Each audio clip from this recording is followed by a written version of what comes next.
શિક્ષકગણ તથા મારા વાલા વિદ્યાર્થી મિત્રો, આપણે જાણીએ છીએ કે આજે શાળાનો છેલ્લો દિવસ છે અને બધાને હું અલવિદા કહું. આજનો દિવસ ખુશી અને દુઃખ બંનેનો દિવસ છે. ખુશીનો એટલા માટે કે આપણે આપણા ઉજવણી ભવિષ્ય તરફ વધી રહ્યા છીએ, અને દુઃખનો એટલે કે જે શાળા આપણે બધા એક સાથે ભણ્યા મોટા થયા, જ્યાં સારા મિત્રો અને શિક્ષકો મળે, આવી શાળા શિક્ષકો અને મિત્રોને અલવિદા કહેવાનો સમય આવી ગયો છે.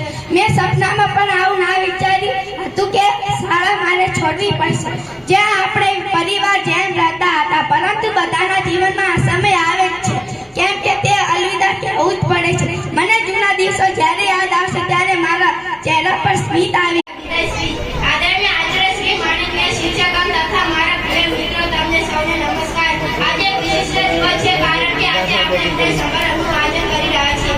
હવે આપણે આગળના ભવિષ્યનું ડગલું માંડીશું.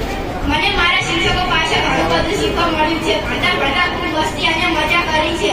અમે શાળા આ દિવસો ખૂબ જ યાદ કરીશું. શાળામાં સાથે નાસ્તો કરો, સંતાકુકડી રમવી અને ગરબા ગાય અને ટીવી જોઈ સાથે ભણવું. જવાબ ના આવે ત્યારે શિક્ષક પાસે પૂછતા અને અમે આ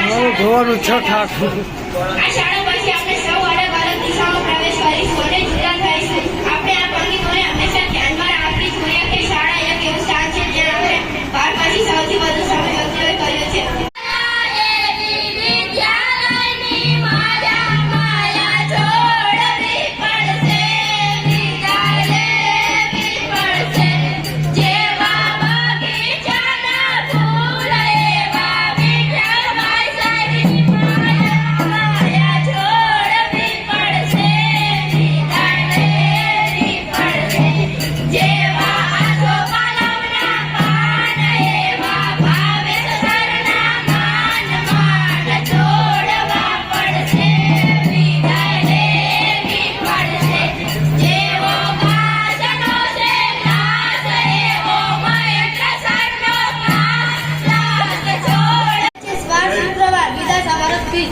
આદરણીય આચાર્ય શ્રી માનનીય ગણ તથા મારા પ્રિય મિત્રો, હું ધોરણ 8ના વિદ્યાર્થીને થોડા શબ્દો કહેવા માંગુ છું કે આજે આપણે વિદાય સમારોહનું આયોજન કરી રહ્યા છીએ.